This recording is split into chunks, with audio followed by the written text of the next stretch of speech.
Hello my students, हमारे YouTube channel में आपका हार्दिक स्वागत है। उम्मीद करते हैं आप सभी स्वस्थ होंगे और मस्त होंगे।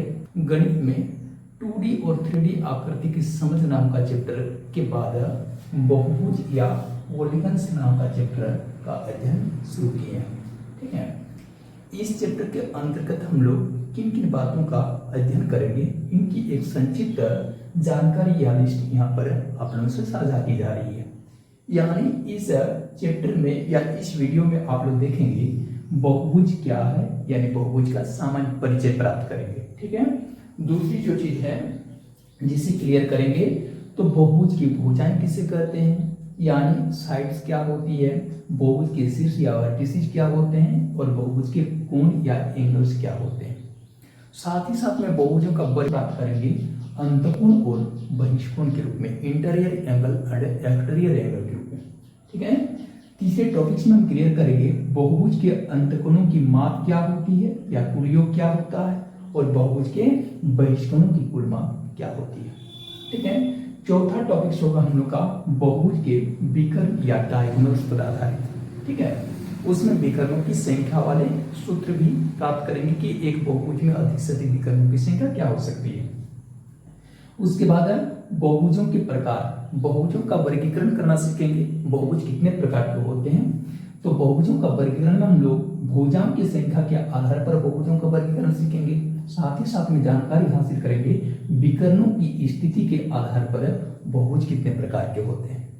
ठीक है, और साथ ही साथ में अंत में हम लोग समबहुभुज या रेगुलर पॉलीगन्स की जानकारी हासिल करेंगे कि आखिरकार समबहुभुज क्या है। ठीक है, अनेकों सारे विद्यार्थियों ने इस पर जो है कमेंट्स किए थे और सवाल पूछे थे कि आखिरकार बहुभुज क्या है। तो चलिए इसकी विस्तृत जानकारी आज हम लोग इस वीडियो में प्राप्त करते हैं।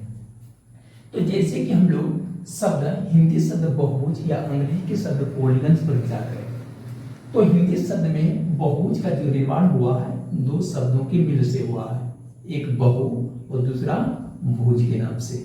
इसमें बहु का हिंदी में शाब्दिक अर्थ क्या होता है, तो हिंदी में सरल शाब्दिक अर्थ होता है बहु का मतलब अनेक या फिर कह सकते हो एक से अधिक, और भुज का मतलब है भुजाएं। ठीक है, तो इस प्रकार से अगर कोई ये कहे कि वह आकृति जिसमें अनेकों भुजाएं उसे हम बहुभुज कहते हैं, तो उनकी ये परिभाषा सरासर गलत हो जाए। ये आकृतियां जिसमें बहुत सारी भुजाएं हैं उसे ही बहुभुज कहेंगे, और जिसमें सीमित संख्या में भुजा हो उसे हम बहुभुज नहीं कहेंगे। ऐसा हमें नहीं सोचना चाहिए। बहुभुज क्या है, बहुभुज की जानकारी हम लोग किस प्रकार से प्राप्त करेंगे, तो बहुभुज की परिभाषा दीजिएगा, है ना। केवल सरल रेखाखंडों से बनी, थोड़ा गौर करेंगे, केवल सरल रेखाखंडों से बनी, उसमें एक भी रेखाखंड याद रखिएगा वक्र नहीं होगी। ठीक है, केवल सरल रेखाखंडों से बनी सरल, समतल, बंद और वक्र को बहुभुज कहते हैं। यानी एक बहुभुज में 5 शर्तें होती है, यानी 5 तथ्य होते हैं। क्या, नंबर 1 में बहुभुज का निर्माण केवल और केवल सरल रेखाखंडों से होती है, उसमें एक भी रेखाखंड वक्र नहीं होते हैं। नंबर 2, वे सरल होते हैं, यानी एक बहुभुज का निर्माण जिन सरल रेखाखंडों से होती है वे सरल रेखाखंड एक दूसरे को स्पर्श तो कर सकते हैं परंतु काट नहीं सकते हैं, प्रतिच्छेद नहीं कर सकते हैं। ये दूसरी शर्त है। तीसरी शर्त क्या है, तो तीसरी शर्त है समतल। समतल कहने का अर्थ यहाँ पर प्लेन है। ठीक है, तो जिस प्रकार से आप लोग 2D और 3D आकृति में पढ़े हैं कि समतल आकृतियां जो होती है वो द्विविमीय आकृतियां होती है, यानी कहने का मतलब है उसमें केवल 2 माप होते हैं, एक लंबाई की माप होती और एक चौड़ाई का माप होता, उसमें मोटाई या ऊंचाई तो नहीं होता।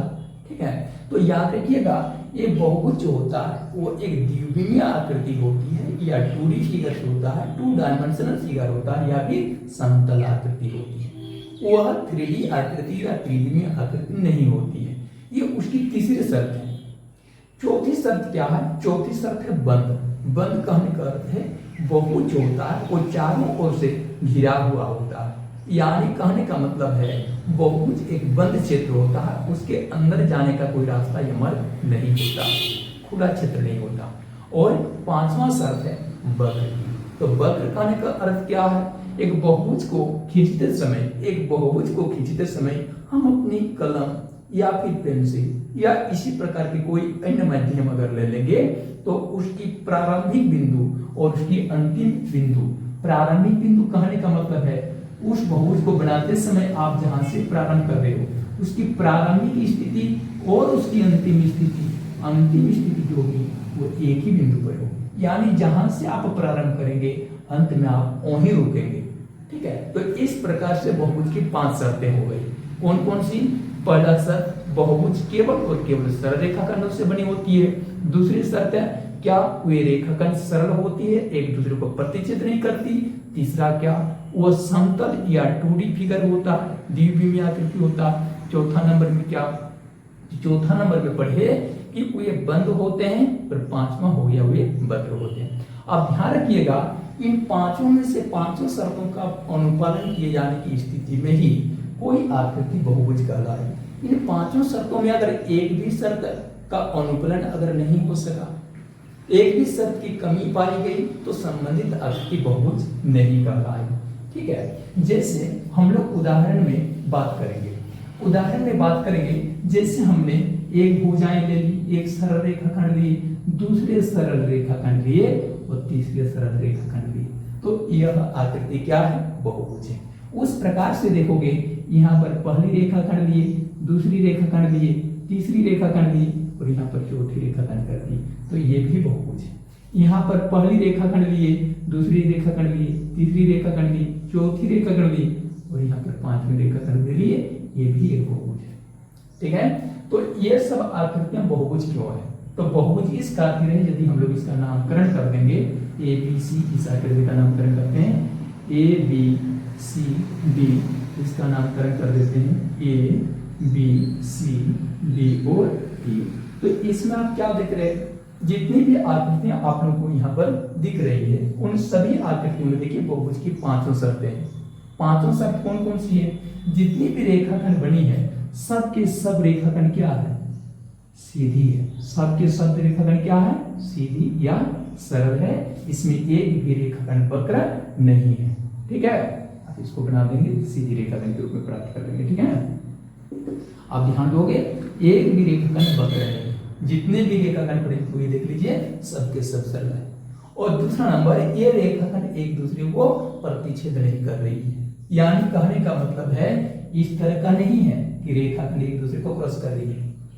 ठीक है, नंबर थर्ड में ये सब की सब आकृतियां देखिए वह दो विमाओं का यानी लंबाई और चौड़ाई का प्रदर्शन कर रही है, लेकिन इनमें कोई मोटाई या ऊंचाई का आभास नहीं हो रहा। ये चीज आप लोग 2D और 3D आकृति की जो समझ नाम का वीडियो अपलोड किए हैं, जिसका लिंक हम इस वीडियो के नीचे डिस्क्रिप्शन में दे रखे हैं, तो उसको देखने पर पता चल जाएगा। ठीक है, तो ये समतल भी है। और चौथा नंबर, ये बंद है। देखिए आप इस क्षेत्र के अंदरूनी भाग में प्रवेश नहीं कर सकते हैं, चारों ओर से ये घिरा हुआ है।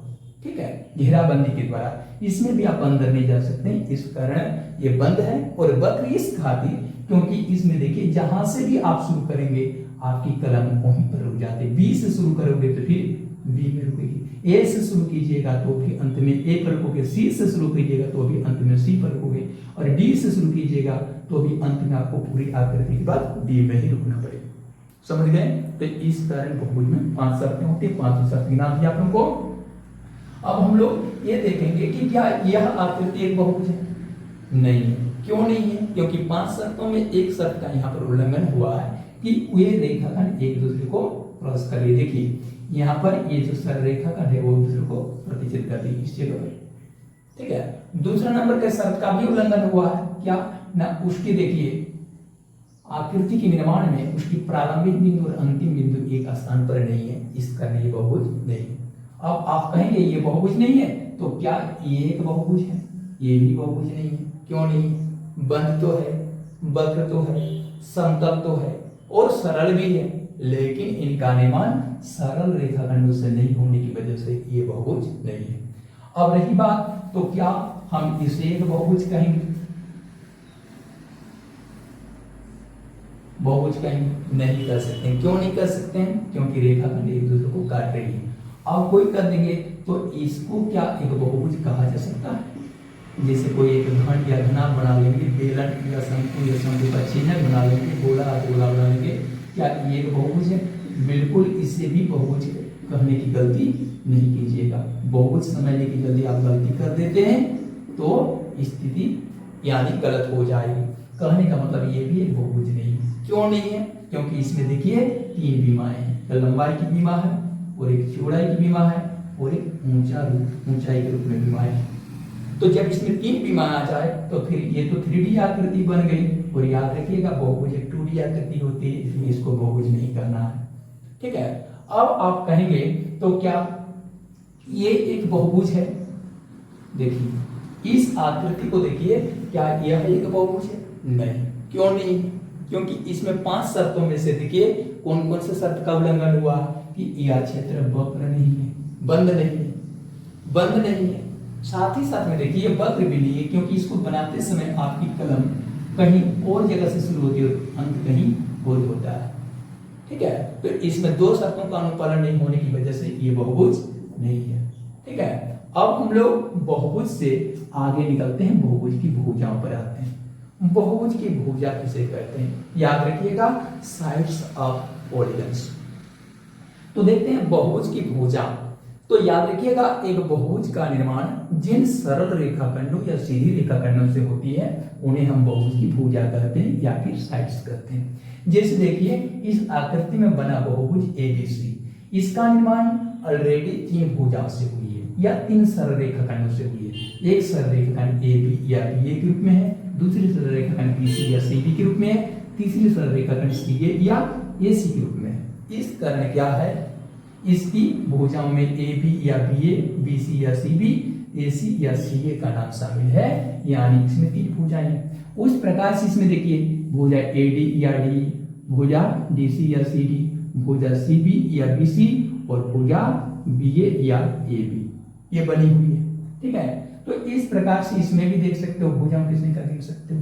तो बहुभुज की भुजाएं समझ गए। एक बहुभुज का निर्माण जिन सरल रेखाखंडों से होती है उसे बहुभुज की भुजाएं कहते हैं, साइड्स कहते हैं। बहुभुज के शीर्ष या वर्टिसेस को समझते हैं। क्या है बहुभुज का शीर्ष या वर्टिस? तो याद रखिएगा एक बहुभुज की किन्हीं 2 भुजाएं, एक बहुभुज की किन्हीं 2 भुजाएं जिस उभयनिष्ठ बिंदु पर आकर मिलती है उस उभयनिष्ठ बिंदु को क्या कहते हैं? बहुभुज का एक शीर्ष कहते हैं। जैसे इस उदाहरण में देखेंगे कि सरल रेखाखंड BA और सरल रेखाखंड CA ये दोनों आकर A बिंदु पर मिल रही है, तो उभयनिष्ठ बिंदु A को इस बहुभुज का एक शीर्ष कहेंगे। उस प्रकार से रेखाखंड AB और रेखाखंड CB, याद रखिएगा रेखाखंड को दोनों ओर से पढ़ा जा सकता है, यानी इसको AB कहा जा सकता है तो BA भी कहा जा सकता है, इसको CB कहा जाता है तो BC भी कहा जा सकता है, इसको CA कह सकते हैं तो इसको AC भी कह सकते हैं। ठीक है, तो हम बात कर रहे हैं जैसे रेखाखंड AB और रेखाखंड CB एक दूसरे को कहां काट रही है या एक दूसरे को कहां छू रही है, स्पर्श कर रही है बिंदु B पर, तो बिंदु B इसका दूसरा शीर्ष हो गया। इस प्रकार से यहाँ पर रेखाखंड AC और रेखाखंड BC का उभयनिष्ठ बिंदु C है तो C इसका तीसरा शीर्ष हो गया। तो इस तरह से इस आकृति में आपको 3 शीर्ष दिख रहे हैं A B C के रूप में। उस प्रकार से जो बगल की आकृति दिख रही है उसमें आपको 4 शीर्ष दिखेंगे, एक A शीर्ष, एक B शीर्ष, एक C शीर्ष और एक D शीर्ष।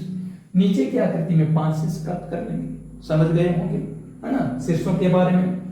अब हम लोग कोण के विषय में जानते हैं। बहुभुज के कोण का क्या तात्पर्य है? ठीक है, तो बहुभुज के कोण को समझने के लिए हम लोग क्या करते हैं कि बहुभुज की किन्हीं 2 भुजाएं, बहुभुज की किन्हीं 2 भुजाएं जिस उभयनिष्ठ बिंदु पर आकर मिलती है या एक दूसरे को स्पर्श करती है उस उभयनिष्ठ बिंदु पर उन दोनों भुजाओं के बीच के झुकाव को क्या कहते हैं?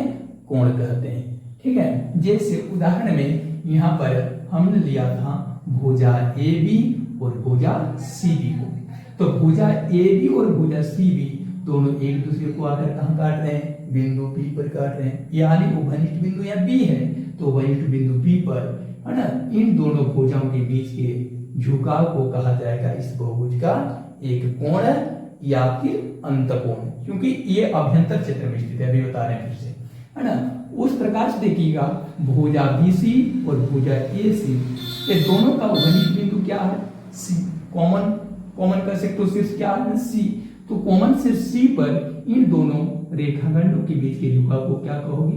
कोण। इस प्रकार से देखोगे कि रेखाखंड सी ए और रेखाखंड बी ए का उभयनिष्ठ बिंदु क्या है? ए। तो बिंदु ए पर इन दोनों रेखाखंडों के बीच के झुकाव को क्या कहा जाएगा? कोण। तो इस प्रकार से क्या देखे कि हम लोग इस बहुभुज में तीन जो है कोण देख रहे हैं, लेकिन ध्यान देना चाहिए ये तीनों कोण कहां बने हैं? तो तीनों कोण बने हैं ये बहुभुज एबीसी के भीतरी भाग में बने हैं, अंदरूनी भाग में बने हैं, बाहरी क्षेत्र में नहीं बने हैं। और जैसे कि आप लोग पहले से ही जानते हैं कि जब भी हम लोग किसी एक तल या पृष्ठ पर सतह पर कोई एक बंद आकृति बनाते हैं तो उस स्थिति में संबंधित तल दो भागों में बंट जाता है और वे दो भाग में से एक भाग अभ्यंतर कहलाता, एक भाग बहिर्भाग कहलाता। जैसे उदाहरण के लिए आप इस आकृति को देख रहे हैं, यह एक बंद वक्र है, तो याद रखिएगा इस बंद वक्र के द्वारा पूरा तल या जो पृष्ठ है वो दो भागों में बंट गया है। एक है उस आकृति के अंदरूनी भाग यानी भीतरी क्षेत्र, ठीक है, अंदरूनी भाग या भीतरी क्षेत्र जो कहां दिख रहा है? देखिए ये जो क्षेत्र है वो भीतरी क्षेत्र है, इसके बाउंड्री के अंदर में है, घेराबंदी के अंदर है। तो इस क्षेत्र को कहा जाएगा बहुभुज का क्या? अंतकोण, या अंतकोण नहीं, बहुभुज का क्या बोलेंगे? बहुभुज का एक प्रकार से अभ्यंतर बोलेंगे। क्या बोलेंगे? अभ्यंतर बोलेंगे, अभ्यंतर। और वह क्षेत्र एक देखो कि कहां पर है ना, उसकी बाहरी परिसीमा के बाहर का क्षेत्र। जैसे इस बिंदु की बात करें तो ये क्या है? बहुभुज का बहिर्भाग है।